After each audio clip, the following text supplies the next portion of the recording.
ریاکاری یا دکھاوے کے نتائج بد اور اس کے عذاب۔ حق تعالیٰ فرماتے ہیں کہ میں شرکاء میں شریک ہونے سے بالا تر ہوں۔ جو شخص کوئی نیک عمل کرتا ہے پھر اس میں میرے ساتھ کسی اور کو بھی شریک کر دیتا ہے تو میں وہ سارا عمل اسی شریک کے لیے چھوڑ دیتا ہوں۔ دکھاوے کے نقصانات سب جانیں گے اس ویڈیو میں، چلے شروع کرتے ہیں۔ بسم اللہ الرحمن الرحیم۔ السلام علیکم، کیسے ہیں ناظرین؟ امید کرتی ہوں کہ آپ سب خیریت سے ہوں گے، اللہ کی رحمت میں ہوں گے۔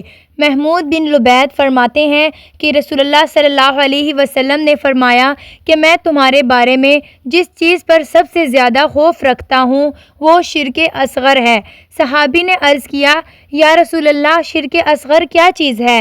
آپ صلی اللہ علیہ وسلم نے فرمایا کہ ریا یعنی دکھاوا۔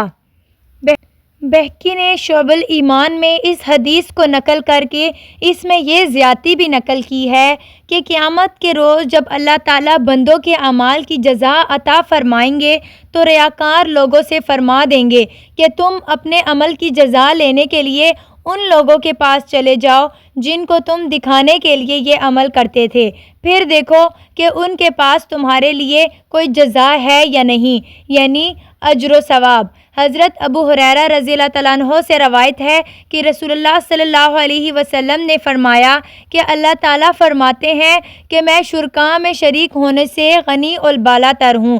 جو شخص کوئی عمل نیک کرتا ہے پھر اس میں میرے ساتھ کسی اور کو شریک کر دیتا ہے تو میں وہ سارا عمل اسی شریک کے لیے چھوڑ دیتا ہوں۔ اور ایک اور روایت میں ہے کہ میں اس عمل سے بری ہوں، اس کو تو خالص اسی شخص کا کر دیتا ہوں جس کو میرے ساتھ شریک کیا تھا۔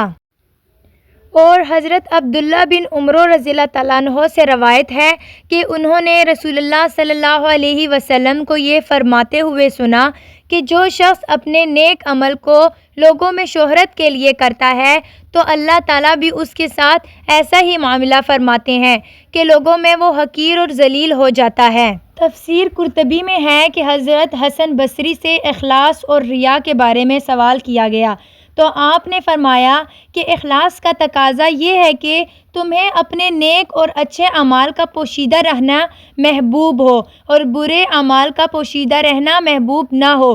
پھر اگر اللہ تعالیٰ تمہارے اعمال لوگوں پر ظاہر فرما دے تو تم یہ کہو کہ یا اللہ، یہ سب آپ کا فضل ہے، احسان ہے، میرے عمل اور کوشش کا اثر نہیں۔ حکیم ترمذی نے صدیق اکبر سے روایت کیا ہے کہ رسول اللہ صلی اللہ علیہ وسلم نے فرمایا، ایک مرتبہ شرک کا ذکر فرمایا کہ یعنی شرک تمہارے اندر ایسے مخفی انداز سے آ جاتا ہے جیسے چیونٹی کی رفتار بے آواز، اور فرمایا کہ میں تمہیں ایک ایسا کام بتلاتا ہوں کہ جب تم وہ کام کر لو تو شرک اکبر اور شرک اصغر یعنی ریاکاری سب سے محفوظ ہو جاؤ۔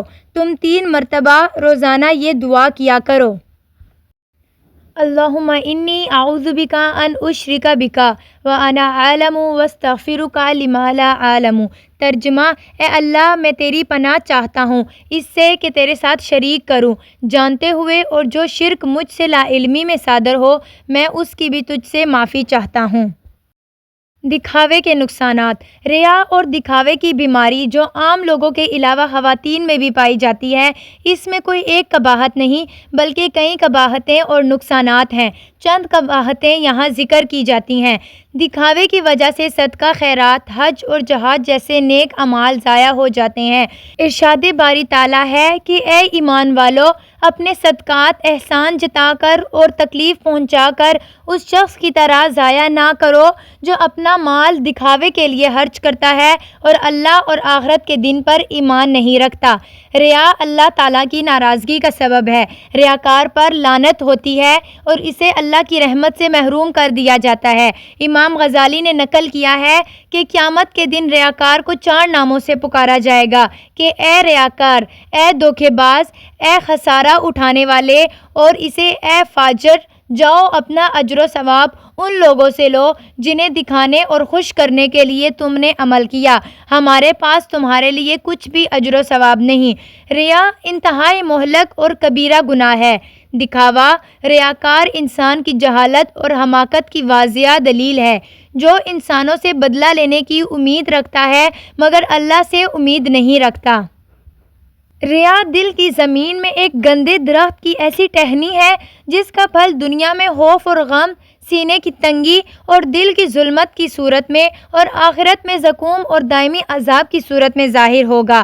ریا کی وجہ سے فکر و فاقہ آتا ہے اور ریاکار فتنوں میں مبتلا ہوتا ہے۔ حضرت عمر کی جانب سے کوفہ کے گورنر حضرت سعد کے بارے میں ایک شخص نے جھوٹی باتیں کہیں۔